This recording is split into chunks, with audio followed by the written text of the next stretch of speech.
Merci Monsieur le Président, mes chers collègues. Une déception.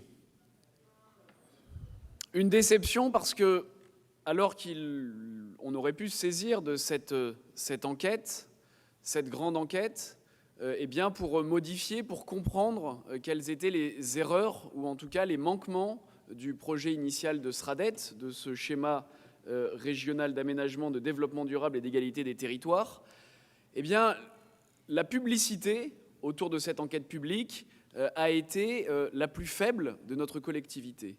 À longueur de journée, à longueur de semaine, on a des pages, des demi-pages de publicité de la collectivité. Le président Muselier vous souhaite un joyeux Noël, vous souhaite de passer de bonnes épreuves du baccalauréat.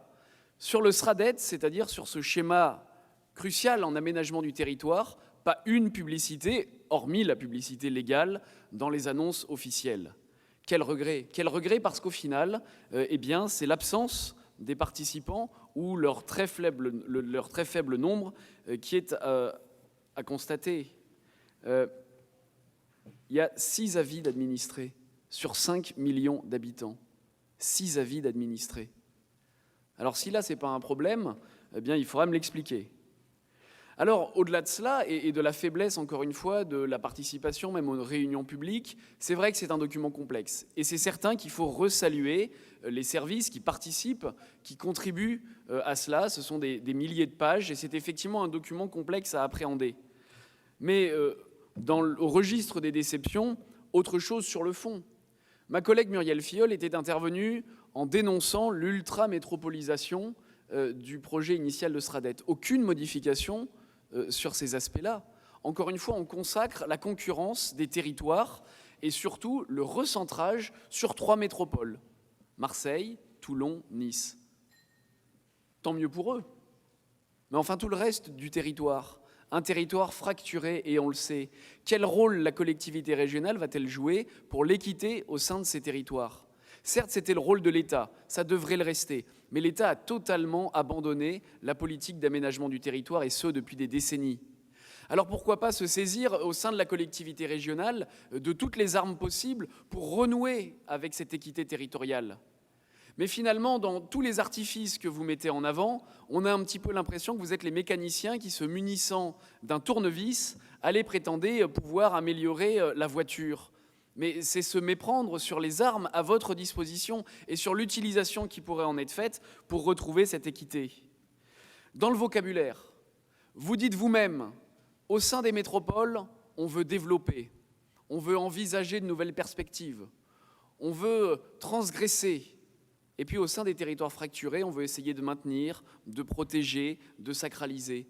Vous-même, dans le vocabulaire, vous consacrez bien, les 3 métropoles et vous y injectez l'intégralité de votre vision politique. Mais que reste-t-il de tous les autres parcelles de notre collectivité, de nos territoires, de cette région ?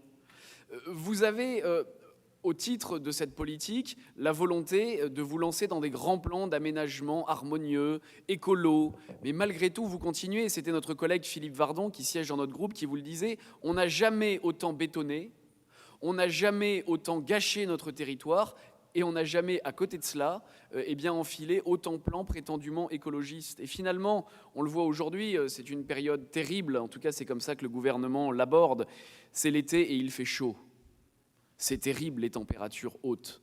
En fait, ce qu'il y a de terrible, ce n'est pas tellement qu'il fait chaud, c'est qu'au fur et à mesure, on a habitué dans nos territoires à des constructions qui ne prenaient absolument pas en compte ces aspects climatiques qui sont pourtant assez naturels en été. Oui, il fait chaud. Et là aussi, aucune remise en cause du dogme qui vous anime depuis trop longtemps sur cet aménagement du territoire.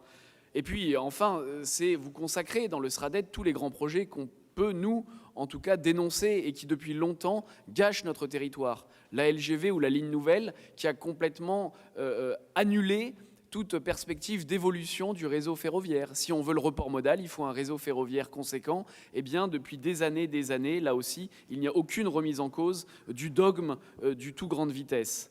Quels moyens mettez-vous pour les ambitions d'aménagement que vous prétendez? Quel véritable rééquilibrage engagez-vous? Eh bien, encore une fois, entre la présentation de 2018 et celle d'aujourd'hui, aucune remise en cause de vos fondamentaux. Nous le déplorons très largement et nous voterons contre ce projet de Stradette, hélas modifié très à la marge. Je vous remercie.